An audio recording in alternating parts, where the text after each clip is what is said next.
Seat দিয়ে আপনারা আমাদেরকে কিনতে পারবেন না। দয়া করে ক্ষমতামুখী হইয়েন না। ক্ষমতামুখী যারা হয়েছে তাদেরকে দেশ ছেড়ে পালাতে হয়েছে।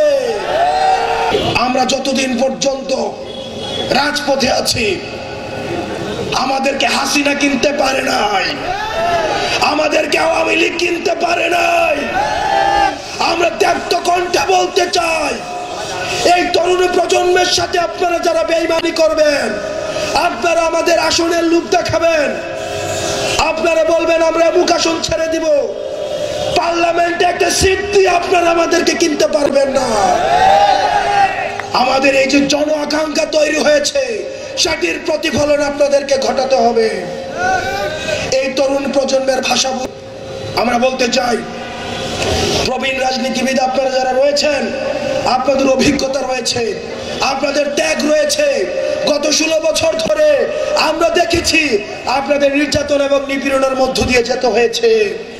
প্রবীণদের যে অভিজ্ঞতা এবং নতুনদের যে ভয়হীন মনোভাব, এই দুইটার মিথস্ক্রিয়ায় 24 পরবর্তী বাংলাদেশ বিনির্মাণ করতে হবে। অন্যদিকে একদল রয়েছে কিভাবে তরুণদেরকে, তাদের মতামত হচ্ছে আন্দোলন হয়েছে, সফল হয়েছে, তোমরা আবার ঘরে ফিরে যাও, ক্ষমতা এবার আমরা একাই নিব।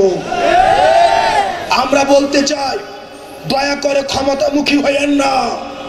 ক্ষমতামুখী যারা হয়েছে তাদেরকে দেশ ছেড়ে পালাতে হয়েছে। ক্ষমতামুখী না হয়ে আপনারা জনতামুখী হন। আপনারা যতক্ষণ পর্যন্ত জনতামুখী হবেন তরুণ প্রজন্ম আপনাদেরকে সঙ্গ দিবে। প্রিয় দেশবাসী, আপনারা জানেন এই জুলাই গণ অভ্যুত্থানের পূর্বে আমরা তরুণ প্রজন্ম আমরা স্তরে স্তরে প্রতারিত হয়েছি। আমাদের মধ্যে বেকারত্ব ছিল, আমরা দেখেছি বিচার ব্যবস্থা কাজ করে নাই, আমরা দেখি পুলিশ কাজ করে নাই, প্রশাসন হচ্ছে এক ধরনের মাফিয়া তন্ত্র হয়েছে। প্রশাসনের মধ্যে মাফিয়া তন্ত্র ছিল, বিচার ব্যবস্থা গণভবন থেকে নিয়ন্ত্রিত হতো।